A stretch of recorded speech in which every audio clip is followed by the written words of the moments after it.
বিগত বছর ভোট দিতে পারে নাই। তাই আমরা নির্বাচন চাই।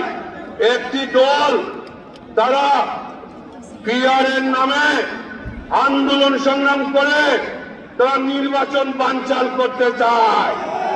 তারা নির্বাচন বানচাল করার ষড়যন্ত্র করছে। আমরা আজকে এই সমাবেশ থেকে বলতে চাই, পিআর টিআর চেয়ে আন্দোলন সংগ্রাম করে পিআর পদ্ধতিতে বাংলাদেশে ভোট হবে না, নির্বাচন বানচাল করা যাবে না। তারা ধর্মকে ব্যবহার করে তারা একদিকে আন্দোলন করছে নির্বাচন মানি না, নির্বাচন আটকানোর জন্য, আরেকদিকে গড়ে গড়ে দিয়ে দাঁড়িপাল্লার পক্ষে ভোট চাচ্ছে। তারা বলছে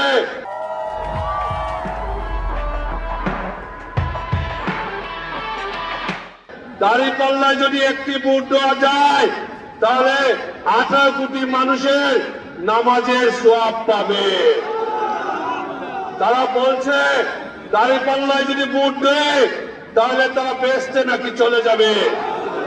এভাবে ধর্মকে ব্যবহার করে তারা ভোটের প্রচার প্রচারণা করছে। আমরা ধিক্কার জানাচ্ছি, তীব্র নিন্দা জানাচ্ছি। আমরা আজকে এই সমাবেশ থেকে বলবো, এসব বাদ দিয়ে বাংলাদেশের মানুষের আশা আকাঙ্ক্ষা চিন্তা ভাবনার প্রতি সম্মান করে আগামী ফেব্রুয়ারিতে যে নির্বাচন হবে সেই নির্বাচনে অংশগ্রহণ করুন এবং সেই নির্বাচনে জনগণের ভোটকে, জনগণের রায়কে আপনারা সম্মান করুন।